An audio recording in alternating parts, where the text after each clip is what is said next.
down to dunk. And I'm down to dunk. I'm down to dunk. This is J-Dub, and I'm down to dunk. I'm Shai Gilgeous-Alexander, and I'm down to dunk. This is Lindy Waters, and I'm down to dunk. I'm Mike Muscala, and I'm down to dunk. This is Jay Will, and I'm down to dunk. This is Kenneth Williams, and I'm down to dunk. This is Lou Dort, and I'm down to dunk. We say this is Lou Dort, and I'm down to Dort. This is Lou Dort, and I'm down to Dort. Cracklin Oat Bran? Have you had Cracklin Oat Bran? No, No. Okay. but it's healthy. Are you a big oat brand guy? I'm a big Oat Bran guy. Okay. I think I would switch it with Fruity Pebbles. Okay, eat faster. Don't put as much in the bowl. If you have a gallon of milk, I can also take home. You don't have milk at home? One cinnamon toast. Okay. Crunch. Yeah. Cereal is great. Yeah.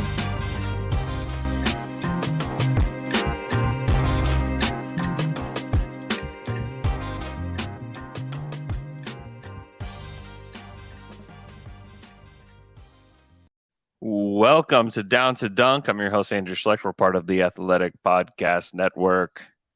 With me, as always, on Wednesdays is my good friend, Alex Speers. Alex, what's up? What's up, Andrew? Basketball is back. It's finally back. I keep saying that every pod. It's still back, technically. It's still back. The Thunder win last night, 108-94 in Oklahoma City. Whew. In a game, I felt like there was such a range of emotions that existed within the Thunder fan base yesterday that it was just, I felt like we're pretty down to start the day. Oh, I was prepared for the worst, Andrew. Especially because beginning of the day, we didn't know. We assumed Kawhi was playing.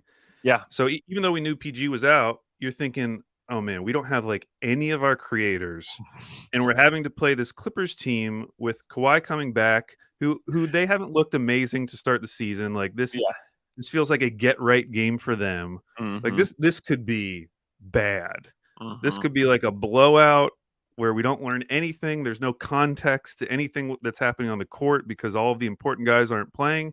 Well, it's coming off of a game that was so horrific. In their third game against the T-Wolves, where it's like, man, I don't know if they could look worse than this. This is about as bad as it gets. And then like you remove Giddey fully from the equation, you're like, oh my gosh, what's going to happen? Is this Memphis part 2? You know? Yeah. And I was worried we were going to be coming on today, just have nothing to talk about. But then Shai is healthy, ready to go. Yep. Instantly, you're feeling good, and then you find out Kawhi's not playing, which is wild. A wild story in and of itself. I know. So the Clippers are staying in town. Yeah, they play here Thursday, and it's just a weird story. Kawhi's flying back because he has knee stiffness. I don't know how you're supposed to feel good about Kawhi. Kawhi is such a weird person. I walked by him a few times in the back hallways, and you just feel uncomfortable being near him. Well, I mean, you read some of the Clippers fan comments, and they're like, "Hey, it's October. You'd rather them be conservative now."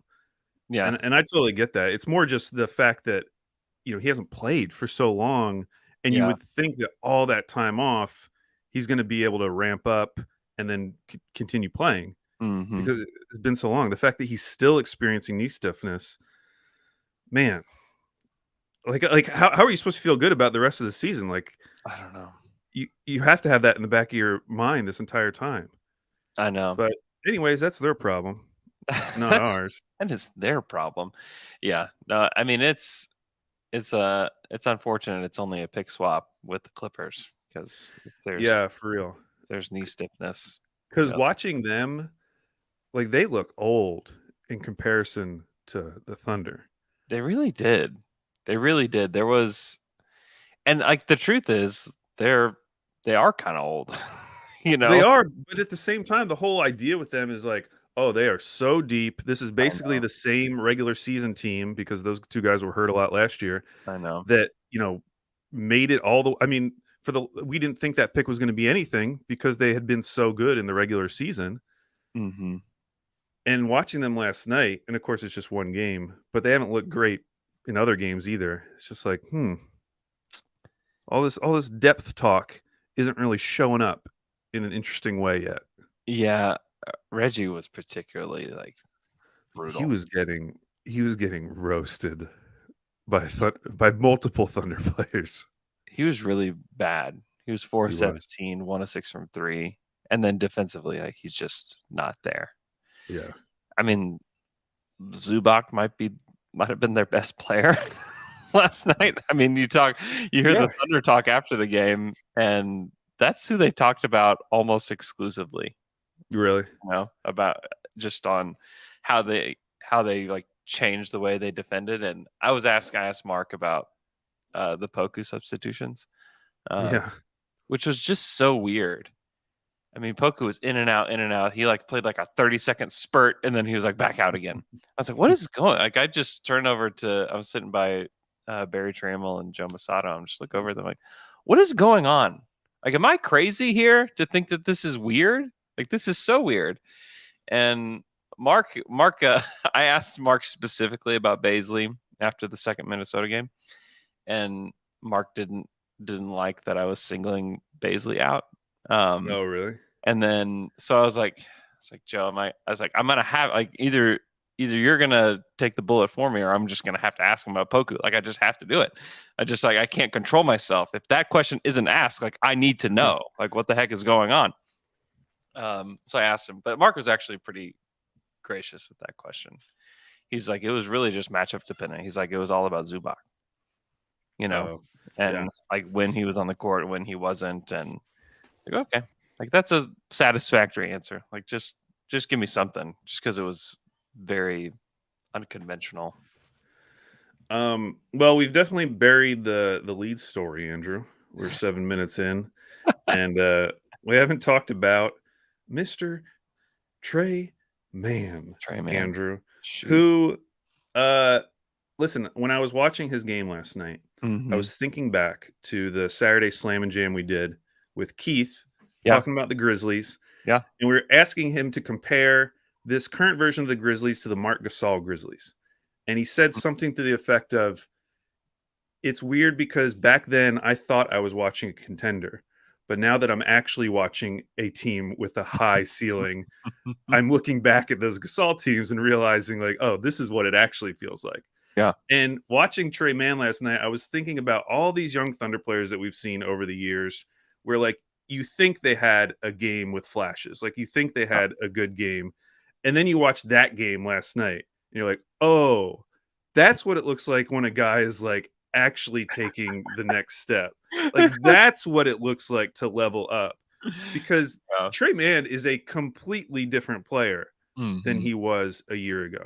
Yeah. And of course the hilarious thing is that his three ball hasn't fallen yet. It didn't fall last night either. I think he was 2 for 8. But everything else is different. Yeah. Everything.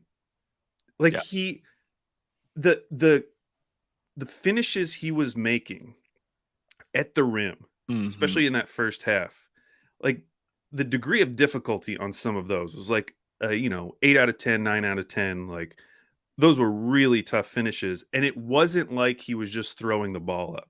Yeah, because we did see some of that from Lou Dort, where especially he had a play, I think it was in the second half, where he drove in and he just threw it up. It was just airballed. Yeah, just went over the rim. See you later. Yeah, Trey was so controlled with his body, and even though those were acrobatic finishes, it wasn't him just like throwing up a prayer. Yeah, like he was controlled, knew what he was doing, had the touch to get it done. Those were super impressive plays. And that is an aspect of his game that we worried about last year. Because I can't remember his exact numbers, but he didn't finish well around the rim last year. No, and he did not. It was even his 2-point percentage in general was just not good enough. And so it's one of those things that you expect it's going to improve over time because you saw how much muscle he could put on. I didn't expect it to happen over the course of one summer. And of course it's early, so you don't want to get too excited, but he looks like a completely different player in that aspect of his game. Yeah, Like- from like- 33 feet, he was 53%, which is Okay. not good enough. Yeah, not good. But it was everything else too. Like the dude's taking charges, Andrew. He took multiple charges. One What? of them was Terrence Mann, man on man. Man on man. I asked him if he thought about there being another T man on the other side of the court. Yeah. What did he This say? is like another thing where I'm just like, I'm sitting there and I've already asked like a real question. I asked him about his defense. Yeah. And he just said like, he's like, Mark made it clear last year that if I didn't defend, that I wouldn't play. And so he's like, I like have to devote myself to it. It's like, great. Now, and then I was just like, it's like, did you like spend any time thinking about there being another team man on the other side of the court? Like you guarded each other in the first half of the game. He just Hey man, do you ever look at the back of his jersey and think, hey, is that me? Is that me over you there? have to think about it. Like you just have, I mean, if it were me, I'd be thinking about it. I'd be talking to him about it. Hey, I don't know. I just had to ask him. He just giggled and said no. Well, I don't think there will ever be another Schlecht on any basketball court that you're. If there was another A Schlecht, I would have to ask. I'd have to talk about you'd it. I would have to think in about that case. Yeah, Yeah, I yeah. guess you're right. But then it was. I mean, there were just so many things about his game, and this is the thing. I kind of want to go back and watch, like the Boston game from last year or whatever game he scored 29, and see how it was different. Because in my head, the big Trey Mann game was always going to be him getting super hot from three, hitting like 8 threes in a game. And that was going to be like the awesome Trey Mann game. The Trey Mann game we got last night, he hit 2 threes. Like he was 25% from three. And it might have been his best game of his NBA career because of everything else that was involved. The offensive rebound he got towards the end of that game, where he ran in from the 3-point line. I don't remember who he was going up against. And he kept it alive. He passed it back out, relocated, hit a corner 3. Like that was, I mean, some of this stuff is incredible. Yeah, it was insane. He had 2 offensive boards last night. I mean, that's just something that you wouldn't have seen from him last year, where he's just flying in for an offensive rebound because he's not, truly in position for these boards. It was just very impressive. And the way that he had to save the ball from going out of bounds and then just kind of stayed put in the corner. And then Shai found him. I mean, that was really something. That was like one of those moments, like sometimes you remember just random plays during like random games of players, kind of as they're trending upward in the league. And this is one of those games that I think you could remember from Trey. Like the thing about Trey is that we know he's a good shooter, and he hadn't shot the ball well yet.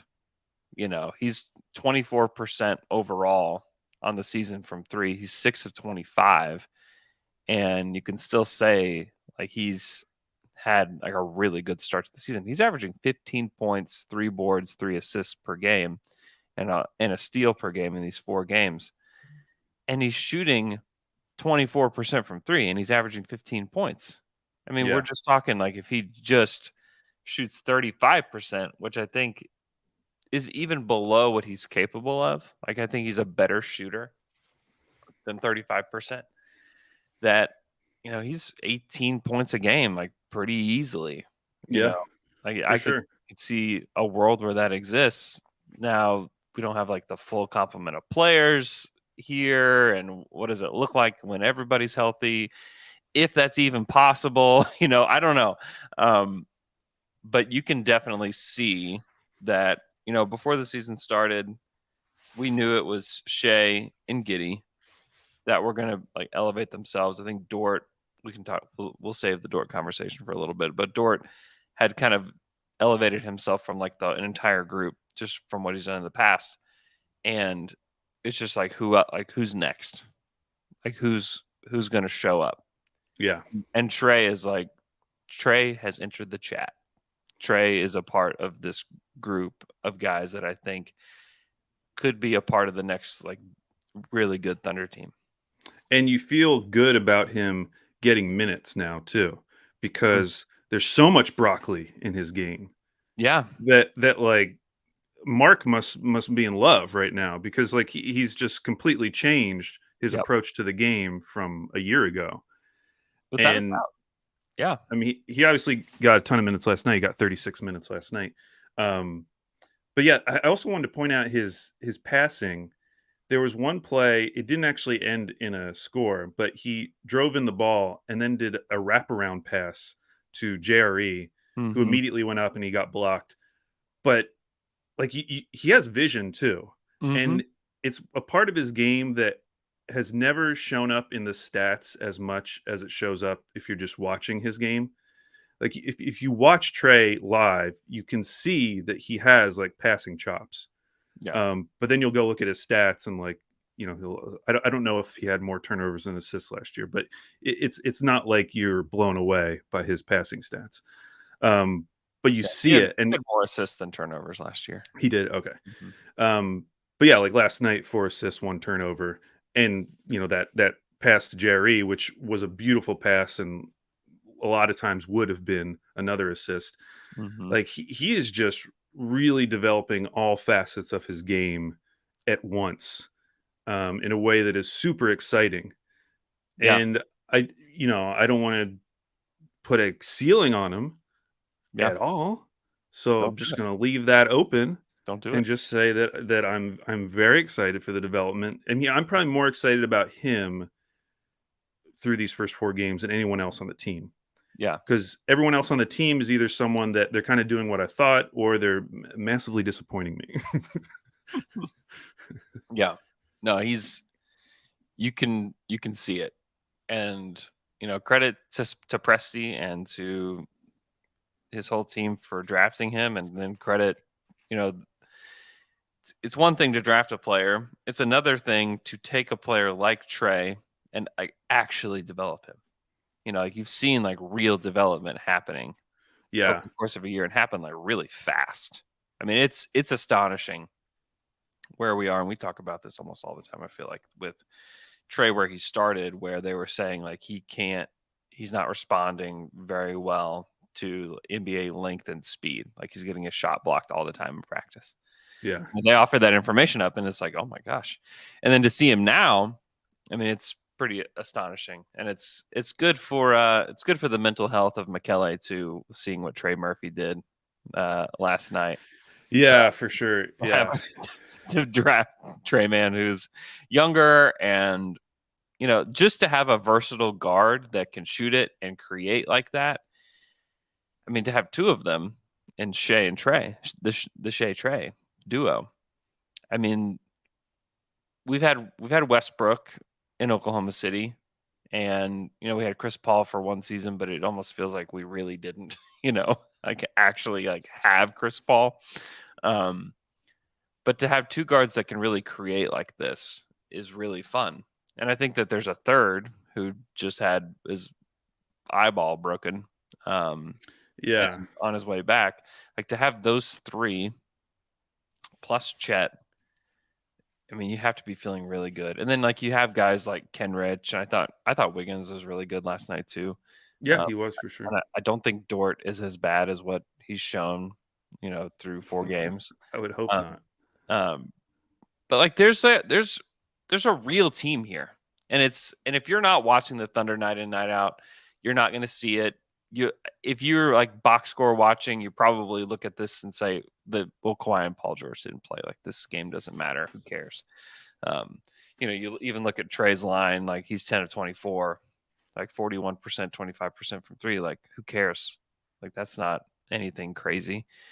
But if you're actually watching the game and you've actually seen these guys develop, it's a big deal. Like this is like there's actual development happening in Oklahoma City, and I think maybe it won't be noticed this year, but I think this team will eventually catch people by surprise, because I think that they could be pretty good. You add Chet, who's been kind of developing in the background and getting used to the NBA life. A lot of these rookies who miss their first year and come back and have their second year as their rookie year, they're ready to contribute right away.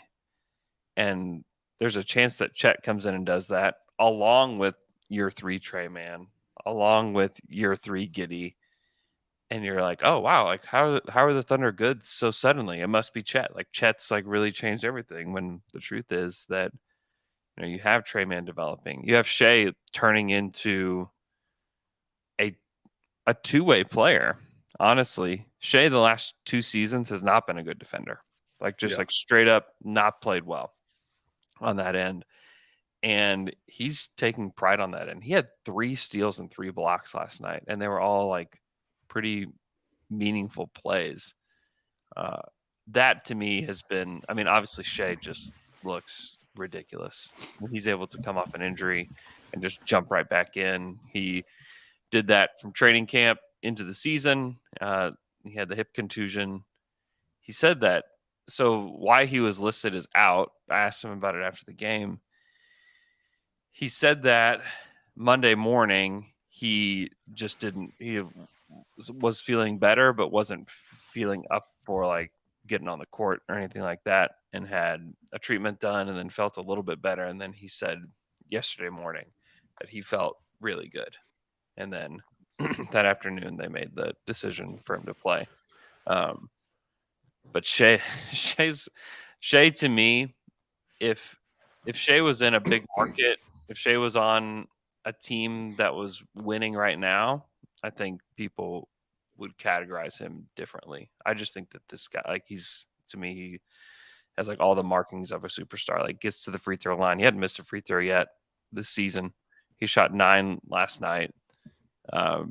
Only took 2 threes, like just dominated the game without shooting threes, but it can also shoot threes. Like, I don't know. Like this guy's unreal. His line was absurd. And they were drafting Shai to my fantasy team because they said, you of all people should know how the Thunder are going to handle him. This is when we thought he's going to be out. And then he shows up, shoots 50% from the field, 100% from the line, 33, 5, 8, 3 blocks, 3 steals. Unbelievable. Just incredible. And watching it, the thing that jumped out was what he was doing in the mid-range, because those are the kind of those are superstar shots. Yep. Like a lot of guys just, their coaches don't want them to take them.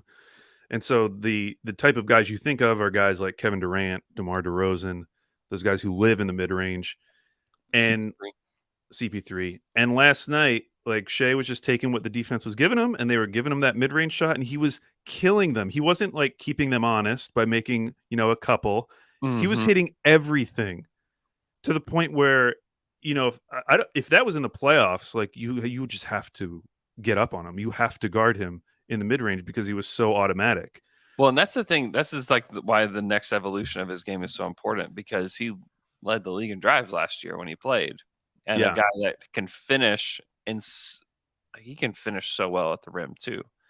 And so if you've got the mid-range, if you've got, the finishing acrobatically at the rim, where it's not bursts of speed, I have to be like crazy athletic to get there, but it's like stop and start. I'm going to really just like deceive you with the way that I'm moving.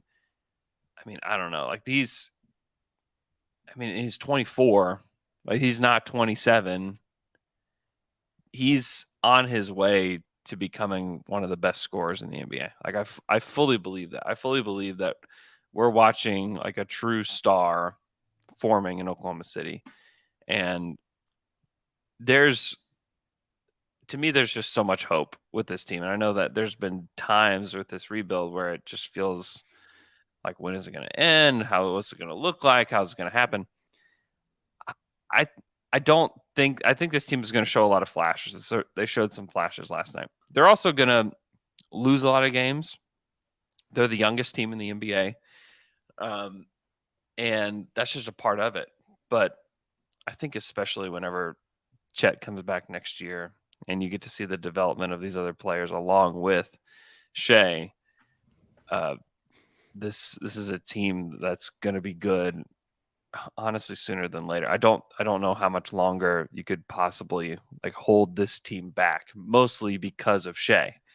And it's almost, it's really an accomplishment to get the 2nd pick and the 6th pick with Shai on your team, Because you look at a team like the Spurs or Utah, and I know they've played well to start the season. That's cool. They will soon discover that they're bad and they will lose a lot of games. They don't have a Shai. They're hoping to get a Shai-like player in this upcoming draft. And it's kind of wild that the Thunder they started their rebuild with him and then are getting to add 2 players, and we'll add another meaningful player in this next draft. And then we talk about the draft capital that they have later on. When Shai is like entering his true prime of like 27 years old, the Thunder are going to have, 4 or 5 extra picks to use to spend on this roster. I mean, if you're having trouble explaining like the hope that you should have with this team, like it's actually quite easy to get there. Yeah, and the thing that was impressive last night was the whole summer, like after OKC drafted Chet, we're talking about, oh my gosh, they're finally going to have some spacing for Shai, because we saw what happened last year where teams would just kind of pack the paint and and Shai would still get to the rim, but they would sag off all the shooters, pack the paint, and say, okay, we just have to worry about Shai. Well, one way to fix that is with spacing. Another way is to become super dominant in the mid-range, which it kind of felt like that's what he did last night. Yep. Because he was basically telling them, like, yes, I'm the best driver in the game, but I don't have to drive. I can pull up from here and kill you too. And the fact that he is evolving his game in that way without the spacing that we're all, hoping comes at some point last night. In case you didn't watch the game, they shot 4 of 30 from 3. Only Shai and Trey made a 3, 13.3%. My prediction that they are going to be top half in 3-point percentage, only looking bolder, Andrew. There's no pepper hot enough to capture that take at this point. Yeah, your mouth is a chimenea right now. Yes. Like this is not good. But yeah, the fact that he's evolving without space, because his space is still not manifested in any way. That is really exciting. Yeah. You were looking it up last night. It's happened one other time in Thunder history that the Thunder have shot that poorly from the field and from 3 and won by double digits. No. So there's been 30 games in franchise history where they've shot under 40% from the field, under 20% from 3. They've now won 3 of those games, but the margin in the other 2 was +1 and +2, which makes sense. And one of those was an overtime game. And then last night they win by +14. Yeah, that's what this is the first time that they've won by double digits. Yeah. Okay. Or the only time it's ever happened then. It is. And like you can, obviously if you're just looking at the percentages, you're like, how did this possibly happen? But then you look at the offensive rebounds. Okay, so they had 21 offensive rebounds to 7. They took 110 shots to 83 shots. That's the game. That's the game right there to me. Like that's it. 110 to 83 in shot attempts. You win every time. Like you can't. You take 20. You have 27 more tries at the basket than the other team. You are going to win the game. Like that's just like basic math. If they got 27 more shots than the other team, you're just gonna win the basketball game. It didn't matter. I mean, honestly, if this was a normal shooting game, they win by 30. Yeah, yes. If they just hit like 10 threes, which would probably be right around their average, that would have been 33%. Yeah. You go 10 of 30. Yeah, you win this game. Hey, you do the math. Do the math. We don't have to do it. Andrew, do you know where OKC currently ranks in rebounds per game in the league? Oh man, it's got to be kind of high. 4th. They're second only to the Minnesota Timberwolves. Wow. Who they out-rebounded in one game. Who they out-rebounded, that's right. Do you know, where do you think their defense is currently ranked? Oh gosh. We're going team numbers, 4 games in. 8th. No, they're 14th. Okay. But that's about where I think they could be. I think that's like a realistic ranking for the Thunder, and they have not had an easy opening to the schedule. I mean, you look at some of these other teams. It's interesting. Memphis is down at the bottom again. Yeah. But Detroit's down there, Houston's down there, Indy's down there, Mm-hmm. Orlando's down there. Mm-hmm. A question I really wanted to ask preseason, but I didn't know exactly how to word it, was if you look at the 4 tanking teams of the last couple of years, Houston, Orlando, Detroit, OKC, who would you project would have the best individual unit? So like offense or defense? Mm-hmm. Because I think it's going to be OKC's defense. I think OKC's defense will be ranked higher than any of those other teams' offense or defense at the end of the season. Right now, That's correct. that is true. Right now, that is true. Yeah. But yeah, that is definitely something I want to watch because, man, if you're getting buy-in from Shai and Trey Mann, They're bought in. and this team was already 17th in defense last year. Yeah. Like, if those guys are healthy, like this team is going to be top half in defense. Yeah. It's a huge credit to the coaching staff and like the demands that they put on these guys. The word last night, the buzzword last night post game was evolve. Evolve. Mark was saying that he's asking all of these players to evolve. And I was trying to make Pokemon jokes to Joe Masato last night about it. Not a Pokemon guy. So I'm just glad you weren't making those jokes to Mark in the press conference. Yeah. I'm gonna have to really control myself. So Mark, do you think that Trey has passed his Charmander stage? Yeah, is he is he a full? Are we Pikachu to Raichu yet? With with Trey. Hey, that'd be really tight if he responded honestly to that question, though. I would like to know what he thinks. That would actually be a really helpful way for me to think about the progress of some of these guys. Yeah. I compared Poku to a Mewtwo last night, like he's trying to become Mewtwo. He's Mew right now, trying to become Mewtwo. Yes. It's a tough evolution there for Poku. Okay, so let's take a break. Yeah, after the Pokemon talk and regroup and talk about some other Thunder things. We'll be right back.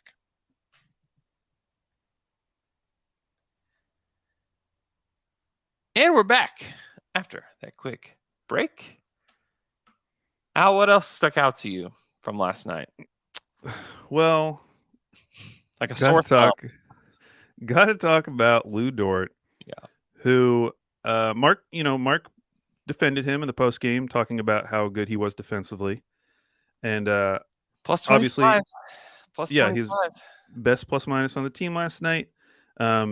Obviously, if they're going to be a top half defense, you're going to need Lou Dort being Lou Dort. Yeah, but offensively, this is like the worst I've ever seen Dort.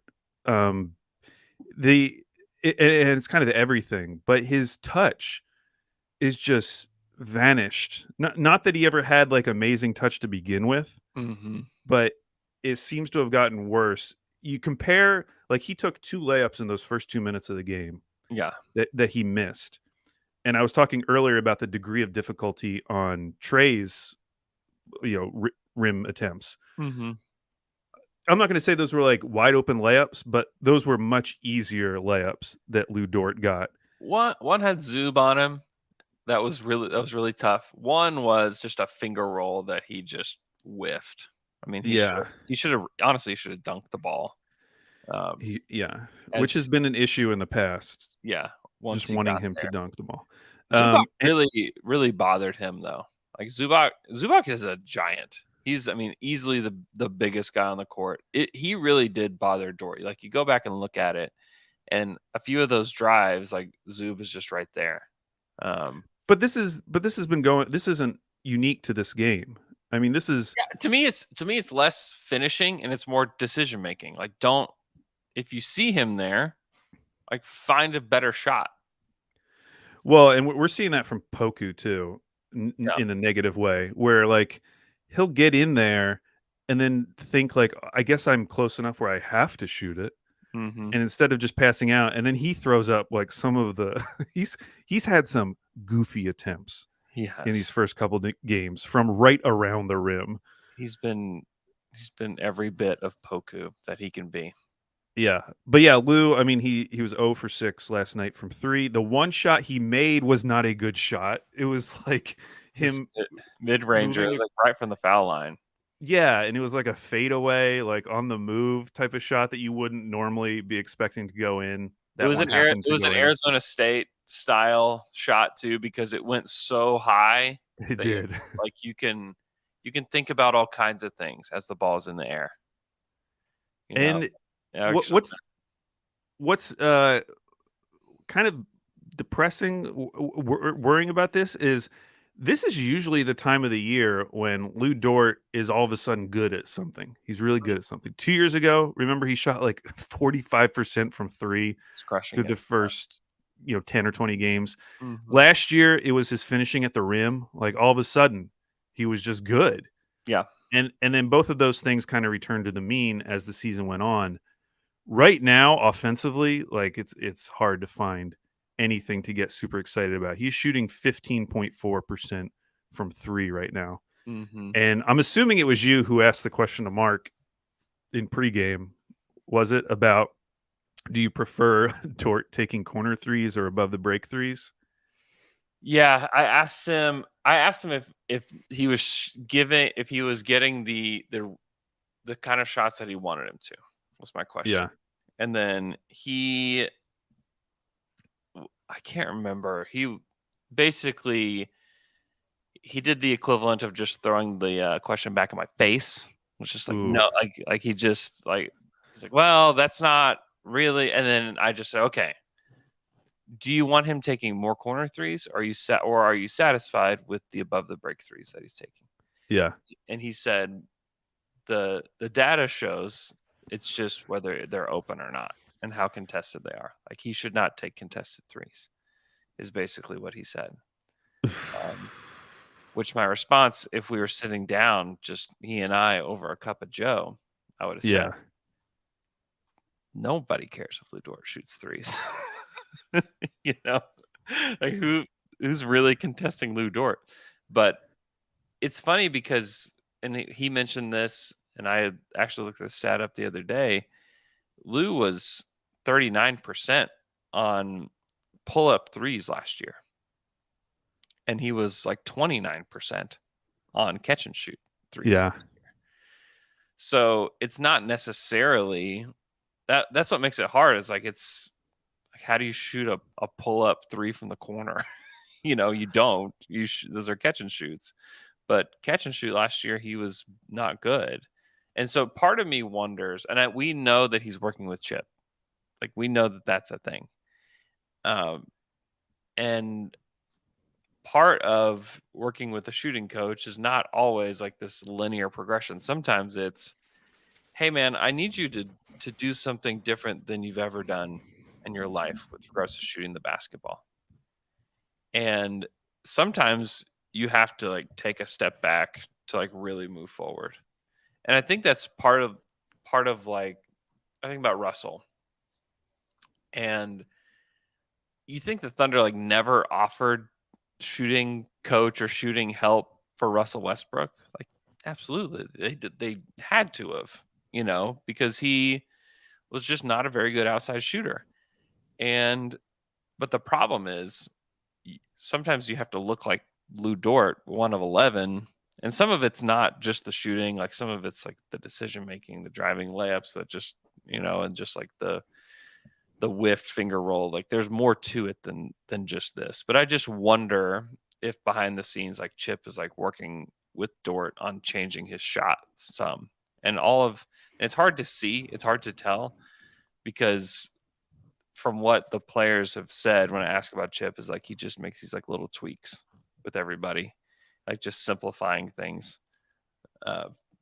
And so I just wonder if like Chip is working with him. And Mark said like, you can blame me for the way he's playing. I'm putting a lot on his plate, and I want him to evolve. And sometimes, what did he say? Like, I want him to grow. He's like, this is in the name of growth. And sometimes growth is painful.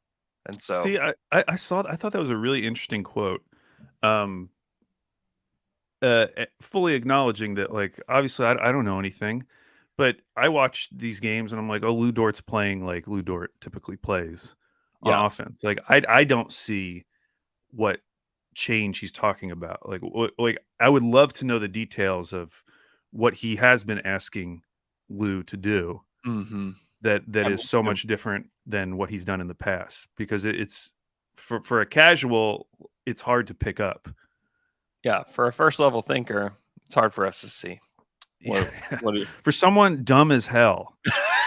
That's what that meant when Presti said that. That's what he was calling us. That's exactly right. Yeah, I don't know either, because I've rewatched Lou's possessions a few times, and like one thing that really stuck out to me was just like on most of his drives, like Zubac is just there, and it's really tough to finish over that guy. Hey, then, hey, Zubac was right there. Zubac Bots was right there on a lot of those trade drives, Andrew. he was, and Trey missed too at the rim, and he got blocked by Batum. You know, there were some rough Trey possessions too last night, but you know, and they pull Lou. He only plays 25 minutes. I mean, there's definitely some stuff to it. Yeah, I don't know what that looks like either with what he's asking of him. I mean, he just was clanking threes. He had an air ball. I mean, it just didn't look good. Like, there were just, and I agree with you that it's not apparent what he's asking of him. Yeah. And what is so different. Some of it is decision making, is something that, like, a conclusion I feel like I can jump to, is just like they want him, and maybe he's thinking too much, because in the past, like, Mark has always, thought of Lou as just a guy who's just like so in the game and in his head that he just is just going, like the motor just runs high and he just goes. And maybe part of it is just asking him to slow down and think the game a little bit. But yeah, I don't know. I'm gonna try to keep digging into that, with Mark and with Lou, if we get a chance to. Because it's interesting. Like, it's just, to me, it's really interesting to see, like, a player like this that we know he's better than this. This is, well, a part of Lou's season this year is just the rough start that he's had, and it's a long season. I asked Shai, like, how do you encourage Lou, through times like this? And he said, well, he's like, we've seen Lou go from undrafted to what he is. We've seen him, evolve from a guy that couldn't shoot the ball. He's like, he went from a guy that couldn't shoot the ball at all to what he is today. So he's, Shai's like, just like, this is a long season. He's going to have ups and downs. It's just the way that it is. And it's just unfortunate for Lou that it's happening at the beginning of the season, because a lot of our ideas and thoughts about the league and about teams are formed like early on, like the first like 10 to 15 games. And like, all we've seen in 4 games is like a pretty rough Lou Dort outing, and he just got his contract. And there's a lot of reasons to feel disappointed with Lou, but I would just like caution people, like, just hang on, like, just like don't like, dump this guy like at the beginning of the season after 4 games. I mean, you have to remind yourself it's been 4 games. If this were game 40 to 44, it would just kind of be like, yeah, whatever. Like, Lou's having a slump right now.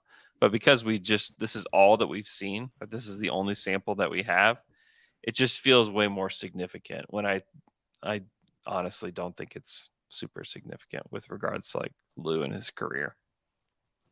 Yeah, no, it's not that. I think for a lot of fans, it's more that we talked about how Lou's role on the team felt a little outsized the last couple of years. Mm-hmm. And it felt like, okay, we're finally going to get an opportunity to see what a more contained Lou Dort would look like. Yeah. And to be fair, it's not like he's taking like, second most shots on the team, even. So, he took 11 shots last night.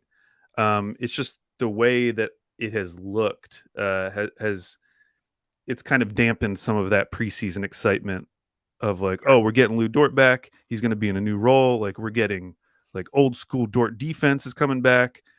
And it just has kind of the start to the season has felt a little underwhelming in that respect. Yeah. Yeah, it has been. There's no question. But and similarly, I feel similar about Poku. Like I'm just a little, especially after the preseason, like the start of this season, he's of course had nice moments, but it's overall I feel like has been disappointing from where we were thinking about him. Yeah. Yeah, the game seems to have sped up for him a little bit. Yeah. And he's clanking wide open threes, and I don't know, overall, like you can see improvement in like his floor game from year one to now. Like you can see that that's there. When you're playing in the NBA, you just have to be able to make shots. It's just a part at of some it. point. Yes. You can't be a guy that takes shots and misses all of them, And he had some nice moments. Like he had a layup that went in. He had a pick and roll from Shai that he finished a wide open dunk. Like those were good moments. He had his like ultimate Poku moment where he steals the ball and takes it up the court and around the back up and just doinks the layup. It was like the ultimate Poku moment, and Mike Muscala was luckily there to finish it for him. But yeah, also just like Trey, when he misses threes, it's all good. Like you still feel good about the shot. Sometimes I even believe that they went in just because it looks so good. Like Poku at the end of the third quarter, when he airballed that three, it sailed so far above. He's sitting in the corner, which is supposed to be the easiest 3-point shot for NBA players. Just sails just so far over. You're just like, oh man, his aim is way off. And luckily, Poku was just able. His teammates were there to redeem him. Every single time, because Kenrich gets the offensive board, throws out to Shai, who's like hits this super deep three and makes it, and it became like an exciting moment. But like I think people forget that it was born from this Poku air ball that was just it was rough. It was rough. That 4 of 30 wasn't just 26 missed shots. Like there were some interesting attempts mixed in there. Interesting attempts, like really bad misses. I was talking to Barry Trammell about this last night. That like misses shouldn't bother you. Guys are gonna miss. For the most part, guys are gonna miss more than they make. That shouldn't bother you. Trey Mann's gonna miss more shots this season than he makes. That's just the way that it is. But the way that Trey misses is like very acceptable. Even like if Steph Curry goes 0 for 10 in a game, like he's going to draw iron on all 10 of those, and he just had an off night. But with some of these misses, and you can throw Lou into this group as well, like some of the misses are just so bad that you're like, yeah, that just had no prayer of going in. Like, right. It was just not going to happen. And those can be concerning. And now the thing is, like, you still have this we have to remember like how young some of these guys are, and they're all just kind of thrown into this pool of Thunder potential and who's going to pop. Like we talked about Trey being a guy that's popped, and Poku, started the first couple games and we thought we were going to get connector Poku, and then I don't know if his screws need tightened again, or I don't know. Take him into the shop, Andrew. Take him to the shop, which is probably the G League. I just really don't want him to go back to the G League. And again, it's been 4 games. We've seen a lot of the same Poku stuff. We've seen some. There are some visible improvements there, but there's also just, I tweeted Poku is, and I explained this on Thunder After Dark last night too. Like I didn't mean for people to tell me what they thought he was. I just wanted to just be like, Poku is, like he just is, like this is Poku. Well, if it is Poku, it can't be Poku. Poku is eternally Poku. Good or bad. I don't know. I just I just would. It's so easy, especially with Twitter and with Reddit and with everything, to just want to like jump to a conclusion. Even with like Trey Mann and with Dort and with everybody, like you just want to just like you want to know and you want to have a like a fully formed idea and you want to get it out there into the world. Yeah. But especially with a lot of these young guys, odds are most of them aren't going to work out. Like that's just the way that it is. But just we got to let things play out a little bit, especially with a guy who has like such high variance like Poku, and Dort, who's obviously has some high variance as well with in his game. Like just be careful with like jumping to like giant conclusions with these guys, especially this early on. Like can we get 20 games before we look at lineup data? Can we get 20 games before we define somebody's career? Like let's just give it, I'd say just give it 20 games. Like those are the moments where I think you can look back and like look at the league, look at the data and say like this is what it tells, like this is what the data tells us about who this team is. This is what the data tells us about who this player is. I think that's enough of a sample to kind of figure it out. But all right, I gotta go. Al, you got anything else? No, the last guy I was going to bring up is I'm just interested to see what they do with Ousmane Dieng moving forward. Yeah. If he gets any G League time, because I get the idea that he's looked good defensively, at least as far as positioning, but like I don't know what he does on the offensive end or what he wants to do, other than him just shooting open threes. I don't think he knows yet. I don't think he knows. I think, and Mark said many times, like the game is really, really fast for him right now. And it looks that way. Yeah. He's one that it's just like, this is going to take time. And that's okay. Like that's to be expected for a guy as young as he is and inexperienced as he is and, experiencing a new country. And I mean, there's just a lot. Like he's going through a lot. And so, but defensively, I think he's going to be really good. I mean, he's already showing at least a foundation of a player that understands what's going on the defensive end and can slide his feet really well with just about anybody. So that's encouraging. Same with Poku. Like he's going to have to make shots. Like that's just a part of it. Like that's part of being an NBA pretty much player. Everyone on the Thunder. Yeah. Making shots. So, all right. Thanks so much for listening to the podcast.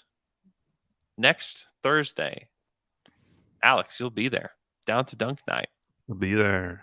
It's going to be great. You can get tickets. I'll retweet it from my account at Andrew K. Schlecht. I'll also retweet it from the Down to Dunk account. Click the link. Get yourself some tickets.